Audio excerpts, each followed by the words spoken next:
할렐루야. 오늘도 새날을 주신 하나님을 찬양합니다. 여러분, 우리가 살다 보면 우리가 원하는 대로, 뜻한 대로 잘 안 될 수 있지 않겠습니까?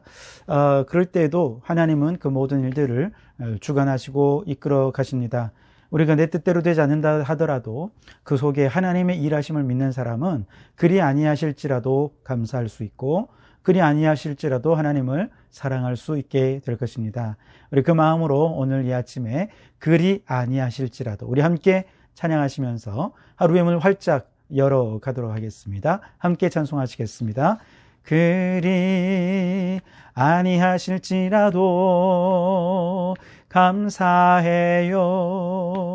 주님 뜻을 믿기 때문이죠. 그리 아니하실지라도 사랑해요. 합력해서 선을 이루어요. 언제나 나를 향한 신실한 사랑, 우리를 향한 그 크신 사랑, 우리가 함께 높이며 주를 찬양해. 할렐루야. 하나님께 영광. 아멘. 모든 순간에 하나님께 영광을 돌려드리는 우리 성도들이 되실 수 있기를 바랍니다.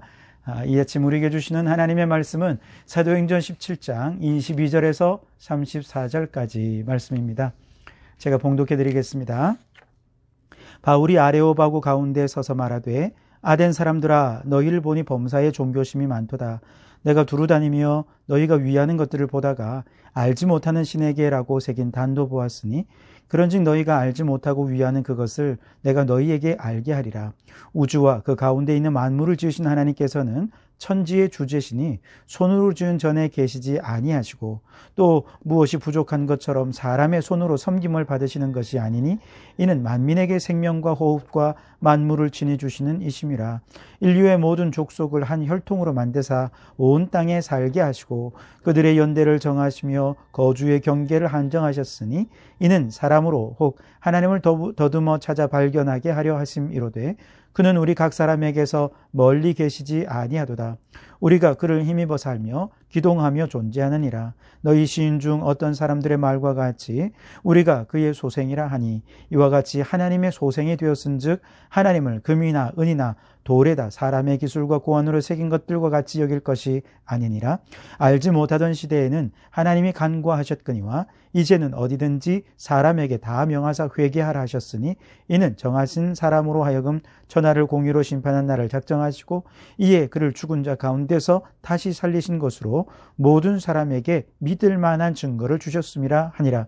그들이 죽은 자의 부활을 듣고 어떤 사람은 조롱도 하고 어떤 사람은 이 일에 대하여 내 말을 다시 듣겠다 하니, 이에 바울이 그들 가운데서 떠나매 몇 사람이 그를 가까이 하여 믿으니, 그 중에는 아레오바고 관리 디오누시오와 다말이라 하는 여자와 또 다른 사람들도 있었더라. 아멘. 오늘도 이 말씀을 통해 우리에게 주신 하나님의 음성을 듣게 되기를 바랍니다. 베레아에서 일어난 핍박으로 인해서 다급히 베레아를 떠난 바울은 디모데와 실라를 베레아에 남겨둔 채 누가와 함께 아덴으로 들어오게 됩니다.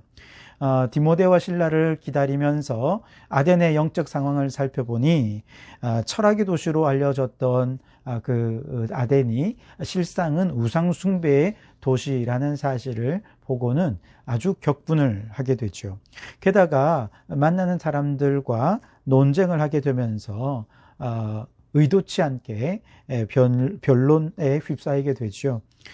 그러나 성령의 도우심으로 비둘기처럼 순결하게, 뱀처럼 지혜롭게 잘 변론해서 그들의 복음에 대해서 관심을 갖게 만들었고, 그래서 사람들이 아레오바고로 바울을 초청해서 우리에게 복음을 좀 더 들려달라, 그렇게까지 얘기를 하게 되죠.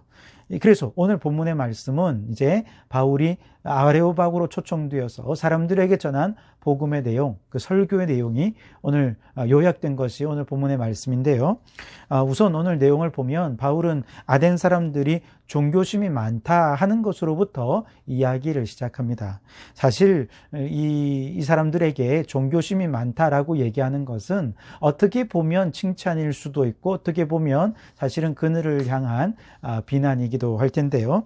왜냐하면 그 종교심으로 인해서 하나님을 찾아서 예배했다면 그것은 선한 종교심이겠죠. 그러나 아덴 사람들처럼 이렇게 그 종교심을 가지고 하나님이 아닌 다른 우상들을 숭배하고 심지어 알지 못하는 신에게라고 하는 제단까지 쌓아서 그런 우상들을 숭배하는 모습들을 보면서 그들의 종교심을 이야기하고 있으니 이 종교심은 결코 칭찬이 아니라 과도한 종교심이 그들을 타락시키고 멸망시키고 있다라고 그들에게 지금 꼬집어서 얘기하고 있는 것이죠.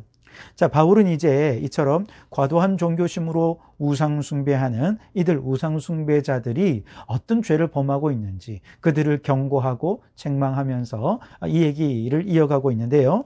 우선 첫째로 바울은 이 우상숭배자들의 신전 중심적인 신앙 잘못됐다 그렇게 비판을 하고 있어요. 24절에 우주와 그 가운데 있는 만물을 지으신 하나님께서는 천지의 주제시니 손으로 지은 전에 계시지 아니하시고 그렇게 말씀하시죠. 즉 우상 숭배자들도 유대인들도 마찬가지였잖아요. 성전 중심의 신앙으로 인해서 진짜 하나님 중심의 신앙은 다 버리고 성전 안에 있는 지성소 그 안에 있는 법궤를 너무 신성시하다 보니 신앙이 아주 왜곡되어져 버린 거죠. 눈에 보이는 외형적인 건물에만 그들의 마음이 빼앗겨 버린 것이죠. 예수님 시대에도 제자들이 예수님과 함께 성전을 거닐면서 주여 이 성전이 보이십니까? 제자들이 아주 그것을 자랑하듯이 예수님께 얘기한 적이 있지 않습니까? 그때 예수님께서 돌 위에 돌 하나도 남지 않고 다 무너뜨려지리라 그렇게 아주 무서운 심판의 경고를 해 주셨죠. 그런데 이 우상을 숭배하는 이방인들도 역시 마찬가지였다는 것이죠. 그들도 역시 건물 아주 많은 신전들을 지어놓고 그 신전을 신성시하면서 서로 다른 신들을 섬기는데 그 신들끼리 서로 경쟁하는 거예요.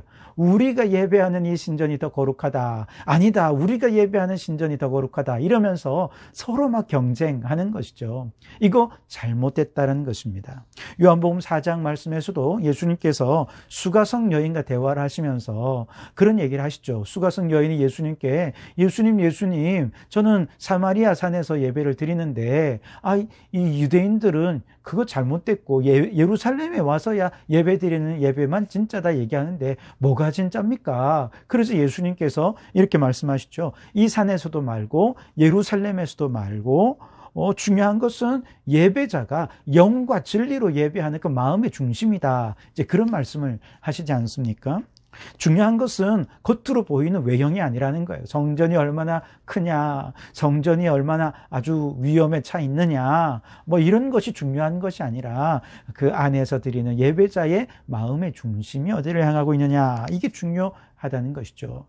신전으로 가득한 이방인들 사이에서 지금 바울이 창조주 하나님은 눈에 보이는 외적인 어떤 성전이나 이런 거에 얽매이는 분이 아니다 하는 것을 말하면서 이 우상 숭배자들이 지금 잘못된 신앙으로 빠지고 있음을 얘기해주고 있는 거죠. 두 번째로 바울은 우상 숭배자들의 잘못된 제사의식에 관해서도 얘기를 하고 있습니다.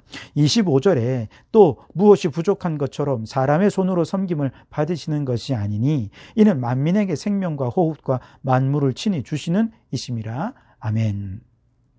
즉 이방인들도 유대인들과 마찬가지로 성전을 중시하고 외형적인 것을 중시하다 보니까 제사의 의식 하나하나에 너무 많은 관심을 두고 형식을 제대로 지켰느냐 그렇지 않느냐가 신앙의 척도가 되어버리는 어떤 그런 모습이 있었던 것이죠. 그게 잘못된 신앙이라는 것이죠. 우리 하나님은 사실은 사람에게 뭘 받으실 만한 분이 아니라는 거예요. 이미 사람들에게 생명과 호흡과 만물을 주실 정도로 이미 모든 것을 소유하시고 풍족한 분이시기 때문에 뭐 우리가 아무리 정성껏 뭘 갖다 드린다고 해도 인간의 섬김으로 하나님께서 뭔가를 더 채우시고 이런 분이 아니라는 거예요. 하나님을 그렇게 가벼운 분으로 생각하지 말라는 것이죠. 오직 하나님을 예배하는 최고의 방법은 오직 믿음이죠. 순전한 양심으로 예배하는 것입니다. 간절한 기도와 감사의 마음으로 예배하면 되는 것이죠. 그 외에 다른 외적인 것은 다 부수적인 것입니다. 모든 형식적인 게 다 잘못됐다는 것이 아니라 그것이 중심이 아니라는 것이죠. 부수적인 것에 너무 매달리다 보면 결국 정말 중요한 걸 놓쳐버리게 된다는 것이죠. 이방인들뿐만 아니라 유대인들도 마찬가지였고 그들은 결국 이렇게 잘못된 종교심으로 인해서 잘못된 신앙을 가지고 잘못된 신앙생활을 하면서 영적으로 타락해져 가고 있었던 것이죠. 셋째로 우상 숭배자들의 목적 없는 삶에 대해서도 아주 꼬집어서 얘기하고 있는데요. 27절에 이는 사람으로 혹 하나님을 더듬어 찾아 발견하게 하려 하심이로되 그는 우리 각 사람에게서 멀리 계시지 아니하도다. 그렇게 말씀하시죠. 사람들은요, 이 세상에서 잘 먹고 잘 살고 사람들로부터 인정받고 그렇게 명예와 권력을 얻으면 그렇게 인간의 본성이 채워지는 것만으로도 만족해합니다. 행복해하죠. 더 다른 걸 바라지 않아요. 그러나 우리 인간의 본성을 따라 살면 동물들과 다른 게 뭐가 있겠습니까? 창조주 하나님께서 우리 인간을 창조하실 때 본성을 따라 살지 말고 목적을 따라 살라고 말씀하셨어요. 그래서 우리 인간을 창조하신 하나님의 목적이 무엇입니까? 우리 인간을 창조하신 목적은 하나님을 찾아 예배하고 찬양하도록 하기 위해서 우리를 창조하신 것이죠. 그래서 하나님께서는 이렇게 모든 사람들을 창조하시면서 하나님을 찾아서 그 하나님을 예배하려는 목적을 달성하도록 하기 위해서 우리를 창조해 주셨는데 이 우상 숭배자들은 하나님을 찾지 않고 본성을 따라 살면서 그렇게 타락하고 멸망에 가게 되더라는 것이죠. 하지만 이렇게 질문할 수 있죠. 아니 누가 우리에게 하나님을 전해준 바가 없는데 하나님을 우리가 어떻게 알겠냐? 그런데요, 로마서 1장에 보면 이렇게 말씀하십니다. 창세로부터 그의 보이지 아니하는 것들 곧 그의 영원하신 능력과 신성이 그가 만드신 만물에 분명히 보여 알려졌나니 그러므로 그들이 핑계하지 못할지니라. 이게 핑계거리가 안 된다는 거예요. 몰랐다는 게 핑계거리가 안 된다는 것이죠.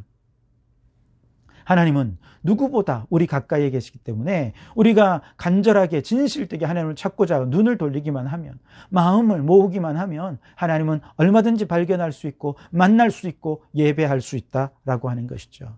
여러분, 우리의 인생의 목적이 하나님을 찬양하는 것임을 깨닫고 오늘도 하나님을 찾아 예배하는 목적 있는 인생이 될 수 있어야 하겠습니다. 그리고 네 번째로 이러한 우상숭배가 죄라는 사실을 우리에게 알려주신 분, 이 우상숭배가 죄이기 때문에 심판을 준비하시는 분이 누구십니까? 예수님이, 예수 그리스도이시죠. 오늘 31절 말씀에 이에 그를 죽은 자 가운데서 다시 살리신 것으로 모든 사람에게 믿을 만한 증거를 주셨습니다. 즉 예수 그리스도의 십자가와 부활이 우상숭배야말로 최고의 죄다. 또 이로 인해 심판이 임하게 될 것을 증거하는 아주 최고의 증거가 되신다는 거예요. 그래서 예수님의 십자가 부활을 보고서 회개해서 이제 우상에서 떠나 창조주 하나님께로 돌아오라 이렇게 얘기하고 있는 것이죠. 자, 이렇게 본문에서는 예수님의 부활과 십자가에 대해서 짧게 언급했지만 아마 사람들이 물었을 거예요. 도대체 예수님의 십자가와 부활이 무엇이길래 그것이 우리에게 이것을 증거해주고 있느냐? 그랬을 때 아마 그때부터 또 바울은 예수님의 십자가 부활에 대해서 아마 드디어 복음을 증거하게 되었을 것입니다. 그 결과 32절에 어떤 사람들은 조롱하게 되었고 어떤 사람들은 다시 듣고 싶어하고 그래서 아레오파고 관리인 디오누시오와 다마리 그리고 몇몇 사람들도 예수님을 영접하게 되는 놀라운 은혜가 있게 되었다는 것이죠. 사실 앞에서 언급했던 바울의 설교의 내용들은 하나하나가 너무 중요한 주제고 또 광대한 주제이기 때문에 짧게 설명하고 요약했지만 아마 다 이해되지 않는 부분들도 있으실 거예요. 근데 오늘 이 말씀을 통해서 우리가 좀 주목해 보고 싶은 한 가지는 하나님께서 모든 사람에게 주신 종교심이라고 하는 것입니다. 이미 하나님께서는 모든 사람들에게 종교심을 주셨어요. 그래서 그것을 가지고 하나님을 찾고 발견할 수 있게 해 주셨다는 것이죠. 물론 문자 그대로 인간이 하나님을 찾아 발견하는 것이 아니고 인간이 찾지만 결국 하나님이 자신을 계시해 주셔야만 그 하나님을 만날 수 있습니다만 다만 우리 안에 모두에게는 종교심이라는 걸 다 심어 주셨다는 거예요. 이것이 하나님을 찾아 만날 수 있는 가능성이라는 것이죠. 그리고 이것은 오늘 우리 모두에게 희망이 됩니다. 무신론자로서 복음에 무관심한 사람들이라 해도 그에게도 종교심이 있다는 사실을 믿는다면 우리는 포기함 없이 그에게 복음을 전할 수 있게 될 것입니다. 혹 우상숭배자로서 과도한 종교심을 오용하고 남용하고 있다라고 한다면, 그들에게도 종교심이 있다라고 믿는다면 지금은 그들이 비록 엉뚱한 것을 바라보지만, 그래서 그 종교심을 오용하고 남용하고 있지만, 그러나 그 종교심이 어느 날 하나님을 향하게 된다면 그는 누구보다 예수님 잘 믿을 것이고 누구보다 하나님을 진실되게 섬길 것이다 라고 하는 믿음이 있으면 우리는 끝까지 그를 위해 기도하게 될 것입니다. 그러므로 종교심을 구원의 희망으로 여기면서 모든 사람에게 포기하지 말고 복음을 전하고 기도하는 우리 성도들이 되시기를 주님의 이름으로 축원합니다. 기도하시겠습니다. 하나님 아버지, 오늘도 눈을 뜨며 주님의 음성을 듣고 하루의 처음에 말씀 속에서 주님을 만나며 시작하게 하시니 감사합니다. 주님, 모든 사람에게 종교심을 주셔서 주님을 찾아 만날 수 있는 가능성을 허락해 주시니 감사합니다. 무신론자도 종교심이 주님께로 이끌 것입니다. 지금은 우상을 향하는 종교심이 주님께로 초점이 맞추어진다면 그들 누구보다 예수님을 잘 믿는 자가 되어질 줄 믿습니다. 이 위대한 가능성의 씨앗을 우리에게 심어주신 창조주 하나님을 찬양합니다. 우리도 희망을 놓지 않고 끝까지 복음을 전하고 기도하는 저희들이 되게 해 주옵소서. 예수님 이름으로 기도하옵나이다. 아멘.